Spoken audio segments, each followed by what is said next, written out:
Friends, the book I'm going to talk about now is by a Japanese writer. It's called In Praise of Shadows, and it's by Jun'ichiro Tanizaki. In Japan, they would say Tanizaki first, because traditionally in Japan, one gives the family name first, followed by the given name. Now, Tanizaki is most well known in the West to the extent that he's known in the West today as a novelist. His two great contemporaries, one of them an immediate contemporary and one of them a much younger contemporary, are better known than Tanizaki, I think. I'm referring here to the two Japanese writers, Yasunari Kawabata, who was awarded the Nobel Prize for Literature, and Yukio Mishima, who was younger to Tanizaki by about 35 years. Tanizaki lived from 1886 to 1965. Kawabata lived from 1899 to 1972. And Mishima was born in 1925 and died at the relatively young age of 45 in 1970. Mishima is, I think, perhaps most well known in the West because of that great film by Paul Schrader, Mishima, A Life in Four Chapters, to which the music was set by Philip Glass. And as some of you may be aware, Mishima committed seppuku, which is ritual disemboweling. So he committed suicide. And this is the film that I referred to by Paul Schrader on Mishima leads up to that scene at the very end of the film. But my talk is not about Mishima or Kawabata. What I'm trying to do in this talk, which is somewhat different from my other talks because I am venturing into some details about the circumstances under which Tanizaki wrote, and I do want to offer some uh, glimpses into his life, very brief glimpses into his life, because I think it will help us locate better this little gem of a book, In Praise of Shadows. That title itself, I think, is very, very suggestive, but we'll get around to it in just a moment or two. So, Tanizaki is born in Nihonbashi, a district of Tokyo, um, and he spends his youth in Tokyo and in Odawara, and then he moves to Yokohama. And when he moved to Yokohama, he became completely enchanted with the West. It may have been that perhaps he moved to Yokohama. I'm not sufficiently conversant with all the details of his life to know whether he moved to Yokohama because he was already enchanted with the West, or he became more enchanted with the West after he moved to Yokohama, um, because Yokohama was then, as it is to a much lesser extent now, given the way in which Japan itself has changed, but it was back then a place for expatriates. So there was a larger proportion of Westerners living in Yokohama than in most other parts of Japan. Uh, but he doesn't live in Yokohama very long, and he eventually moves to Kyoto. Tanizaki moves to Kyoto, where we see a sea change in his thinking. And I think it's important to understand this change in order to locate this little book, which runs only into about 40 odd pages, right? But as I said, a little gem of a book. And I think it is sufficient to read even just a few pages to get the kind of insights which are so critically important, I think, that this book really offers, right? So, what is this book about? It's about Japanese aesthetics. It's an essay on aesthetics. Um, and I would venture to say, without elaborating upon this, at this point in time, I just put this as a provocation for those of you who will be viewing this video, that Japan is probably one of the few cultures in the world, if not the only culture, that derives its politics, I would say, from its aesthetics. Most countries derive their aesthetics from their politics.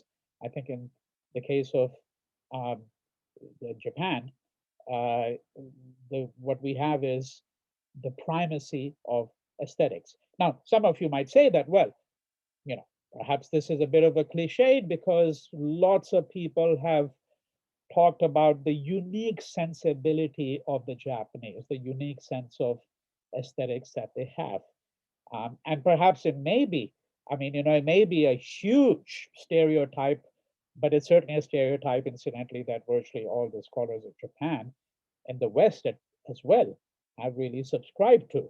Um, and I don't want to suggest what is it that is particularly unique or distinct about the Japanese aesthetic sensibility, but I am giving a very different kind of proposition where I'm simply suggesting the primacy of aesthetics and the fact that even Japanese political systems in some ways reflect these aesthetics and are in fact derived from them in some ways.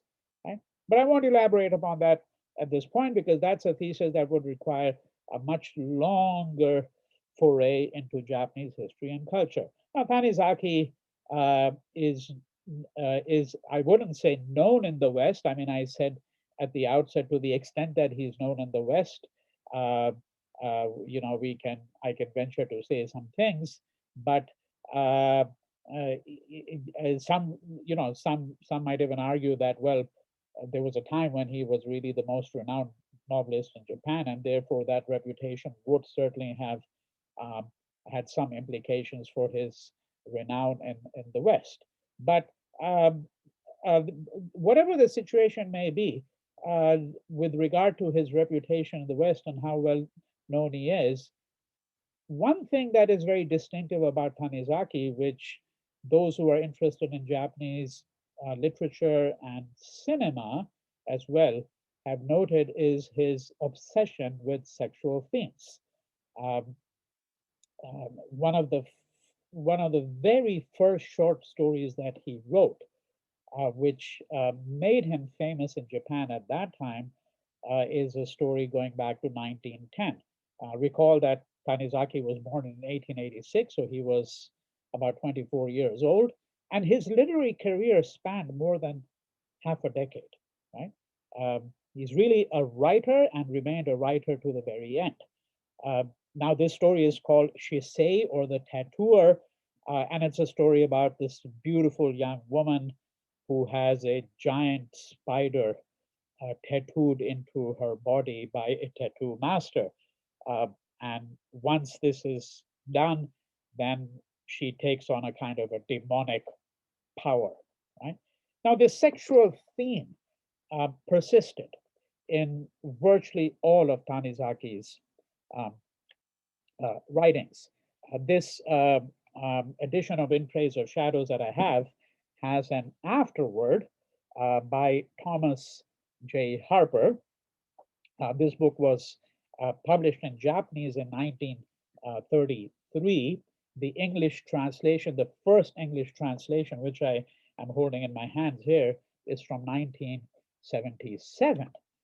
So, more than 4 decades later. But in this afterword, he describes, Harper describes some of the uh, uh, themes of Tanizaki's novels, because it is principally as a novelist, that Tanizaki established his reputation. So there is um, a book, for example, called Kagi, or The Key, 1956, which Harper says portrays the sexual fantasies of an aging university professor who ultimately dies of the exquisite thrill of seducing his wife into an affair with a young lover. Uh, One of his last works is Diary of a Mad Old Man. Futen Rogen Nikki is the Japanese title. It's just that, the man's madness being a geriatric's consuming urge to satisfy his renewed sexual appetites before death overtakes him. Right? Now, In Praise of Shadows is a work of an entirely different tenor. And this is where that move from Tokyo and Yokohama which really were, if I may put it this way, under the penumbra of the West in many ways. Right? That move to Kyoto becomes critically important, no doubt, for Tanizaki, because he begins to acquire an appreciation of traditional Japanese architecture, gardens, aesthetics. Of course, Kyoto is known very much for that. It is in many ways being the cultural capital of Japan. And for those of you who are not aware, during World War II, when the Americans engaged in the fire bombing of Japanese cities, virtually every city, barring just a few, including Hiroshima, which was left untouched because the Americans wanted some virgin territory on which they could test their A bomb. But virtually all Japanese cities, barring a few, were left.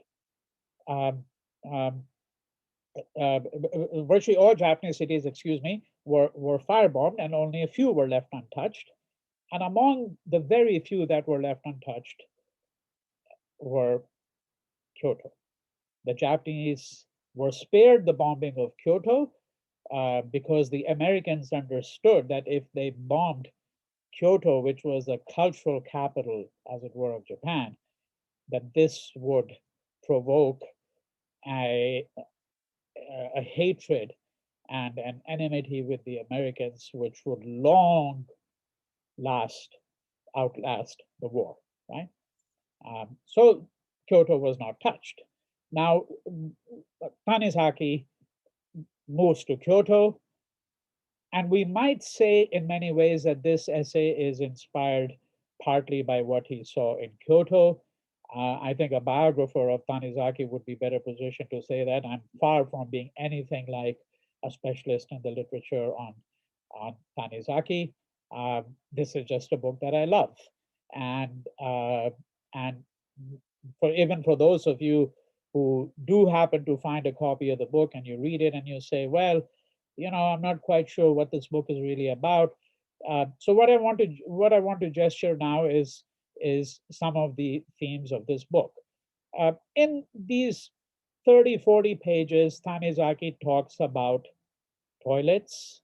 Yes, toilets, you heard me right. He talks about calligraphy, about writing instruments. He talks about electric fans. He talks about Japanese architecture. He talks about Japanese cuisine very briefly, right? The colors of the cuisine, for example. So what is it that is common to all of these discussions? What Tanizaki is stating here is that there is a very distinct Japanese aesthetics. And let us now try to imagine, one, what was lost with the advent of Western modernity in Japan. And secondly, and more importantly, let's imagine what kind of technology might have been generated from that kind of aesthetics, right? So, we have, for example, in the West, let's say if you take writing instruments, now, more recently in the last four odd decades, maybe 5 decades, the ball pen has become more important. Of course, now even the ball pen might be getting a little bit quasi obsolete, not quite. With lots of places you still, and you're filling out forms, you go to offices or you sign for a bill at a restaurant, you sign. But yeah, all of these things are slowly becoming obsolete, right? And we now type on a computer. Before that, we typed on a typewriter, but pens were still used. But let's not get into that trajectory of thinking. We're simply saying uh, that before the ball pen there was a fountain pen, and so you dip the fountain pen into a bottle of ink. You can fill it with ink, but sometimes you, with the older fountain pens, you just dipped it, right? The brush, the writing brush, really. So what Tanizaki is trying to do here in this book is he's trying to say that let us imagine what really is um, not simply lost, but what would have, with this advent of this kind of technology, but what would have happened if the Orient, Japan in this case, perhaps China, perhaps India, would have developed its own science? Right?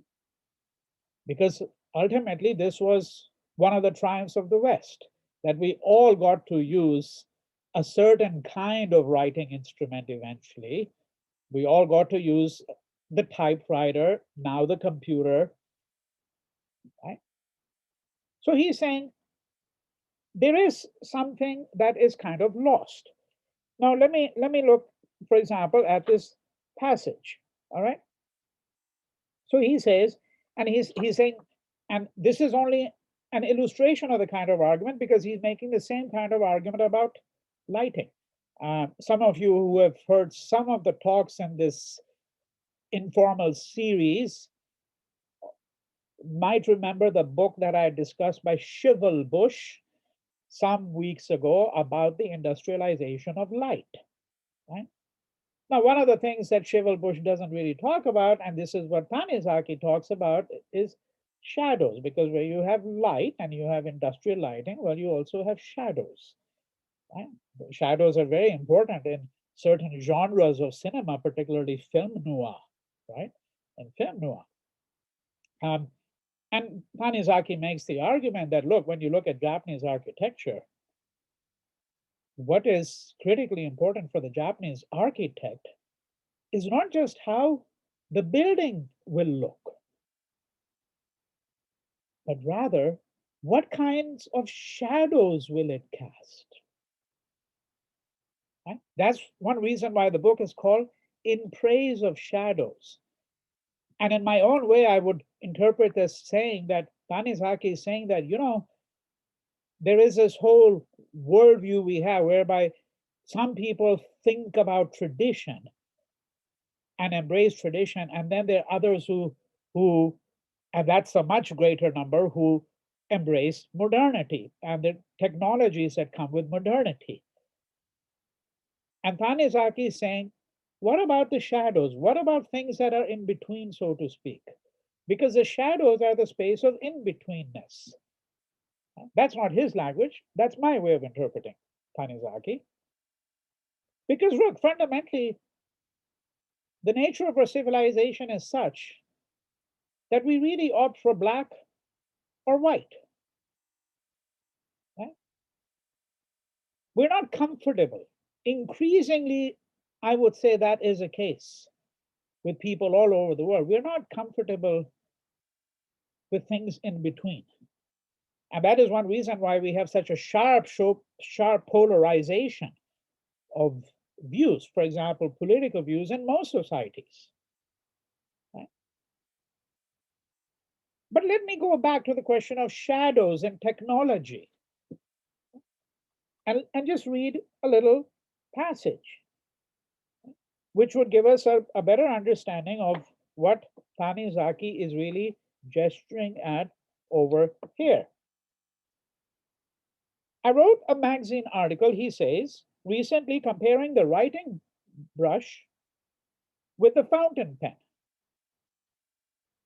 And in the course of it, I remarked that if the device had been invented by the ancient Chinese or Japanese, it would surely have had a tufted end like a writing brush. The ink would not have been this bluish color, but rather black, something like India ink, and it would have been made to seep down from the handle into the brush.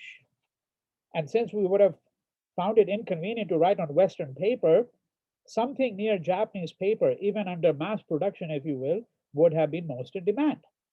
Foreign ink and pen would not be as popular as they are. The talk of discarding our system of writing for Roman letters would be less noisy. People would still feel an affection for the old system. But more than that, our thought and our literature, and this is what I want to emphasize here when I quote Tanizaki. He says, more than that, our thought and our literature might not be imitating the West as they are, but might have pushed forward into new regions quite on their own.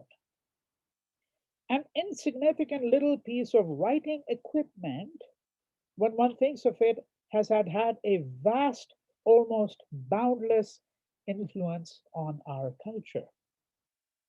You see, when we think about writing, how many of us really think about writing instruments and how these writing instruments developed in the way they did?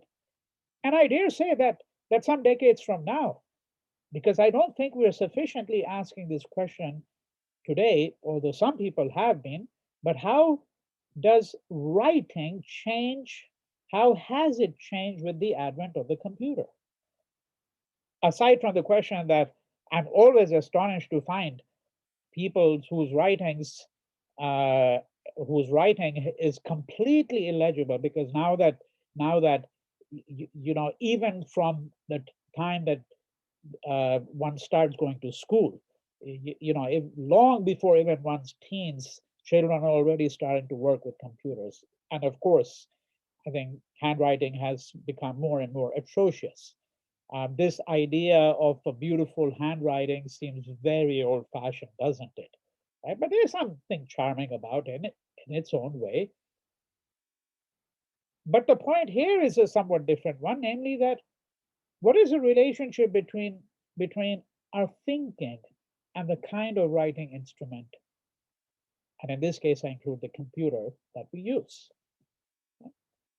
So Tanizaki is making a number of observations about some aspects of Japanese culture that strike him as important.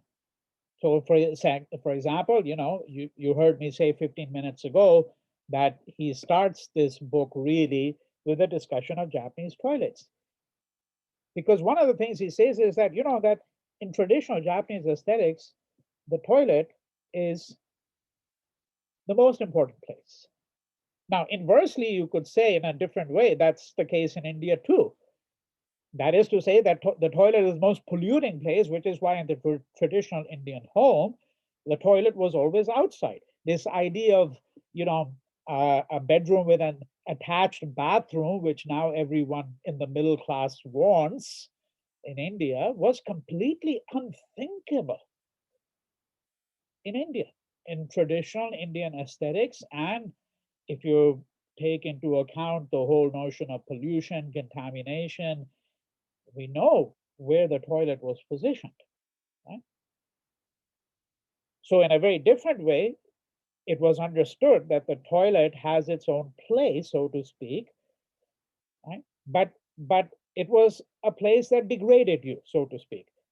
What Tanizaki is saying is that in Japan, in fact, that's never been the case. The toilet was a place where you went to meditate.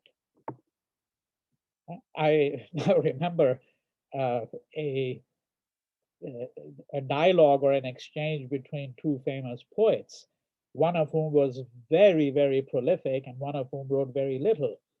And they met once, were having a slight conversation, and the one who wrote a lot uh, uh, asked the other poet, "Well, what have you written recently?"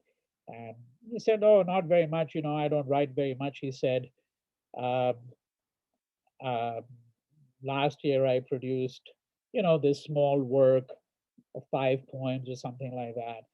And then the very prolific poet said, "Well, yeah, I write 5 poems just while I'm seated on the toilet." To which the other poet responded, "Well, why? That's why they smell of the toilet." Well, here in this case, you see, his Tanizaki's description of the Japanese toilet is exquisite. I mean, it makes you think that the toilet must have been even more exquisite. Huh? And the toilet, he says, quote, "is the perfect place to listen to the chirping of insects or the song of the birds."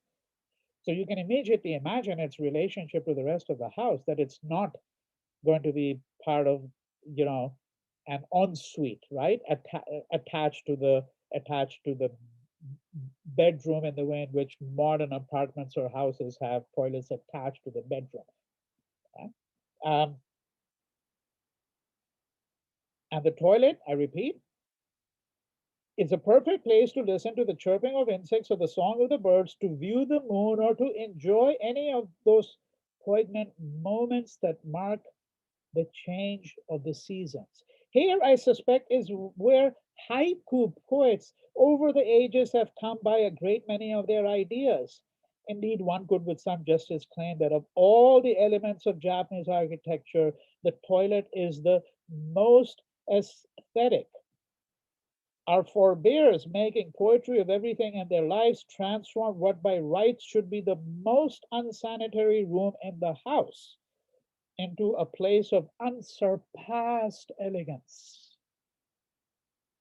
replete with fond association with the beauties of nature.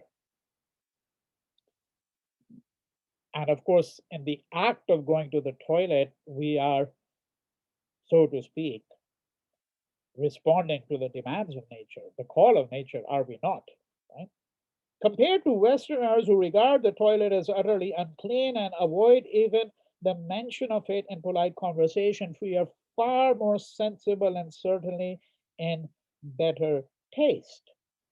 The Japanese toilet is, I must admit, I'm still quoting Tanizaki, a bit inconvenient to get into the middle of the night, set apart from the main building as it is. And in winter, there is always a danger that one might catch cold. I'm thinking back to my own family home in West Delhi, where this was very much the case. It was set apart a little bit. You had to go out of the bedroom and the dining area, and then be exposed a little bit. Far from our toilet and our home in West Delhi was far from being anything like what Tanizaki is really describing here, but you could catch a cold if you spent too much time out there in the toilet at 2 a.m. on a cold December evening. But as a poet, and I go back to Tanizaki now, Saito Ryuku has said, elegance is frigid. So here, Tanizaki is saying, well, there's a little bit inconvenience. And of course, we know that modern technology is all designed to reduce our inconveniences, right?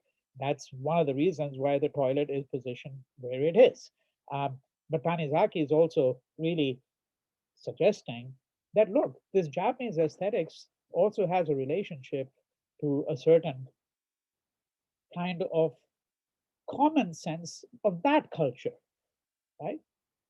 That, look, I mean, we have to admit that these bodily functions are very much part of who we are, right? And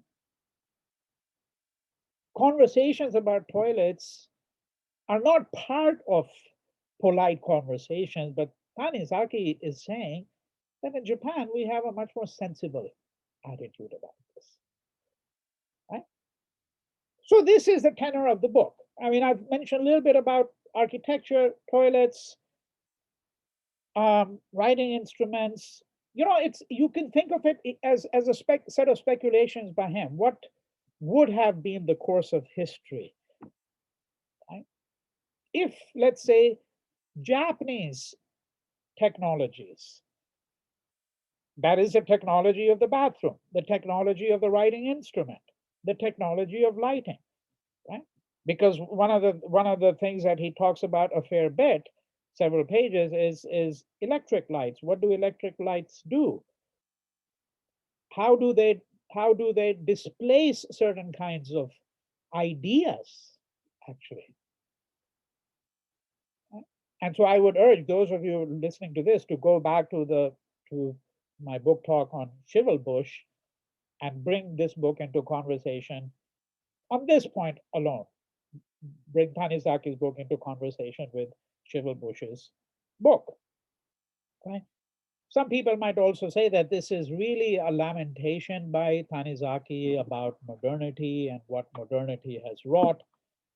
But I would say, in response to all of that, finally, one thing, and I can say it no better really than by quoting Tanizaki at some length, in the hope that you will then pick up this little gem of a book. So this is page 42, the last paragraph of his book, Before the Afterword. And I quote, I am aware of and most grateful for the benefits of the age. No matter what complaints we may have, Japan has chosen to follow the West. And there is nothing for her to do but move bravely ahead and leave us old ones behind. But we must be resigned to the fact that as long as our skin is the color it is, the loss we have suffered cannot be remedied. I have written all this because I have thought that there might still be somewhere, possibly an arts or the literature, where something could be saved. I would call back, at least for literature, this word of shadows we are losing. In the mansion called literature, I would have the eaves deep and the walls dark. I would push back into the shadows the things that come forward too clearly. I would strip away the useless decoration. You could say that this is that traditional Japanese invocation of minimalism, right? Stripping away things. Right? There's a book, I think it's a huge bestseller. It's by a Japanese writer and a huge bestseller in the US too, about clearing away the clutter from your life. You know, how to clear the clutter from your home. I'm really amazed that books like these sell 2, 3, 4, 5 million copies. And I'm quite certain that many of the people who read these books and who then clear the clutter from their homes, that a year later their homes will go back to being cluttered, because these books are in that genre of, 7 steps to happiness, 8 steps to wealth, etc. Right? Uh, he's not Tanizaki is not giving you steps to this or that. He's not giving you any recipes.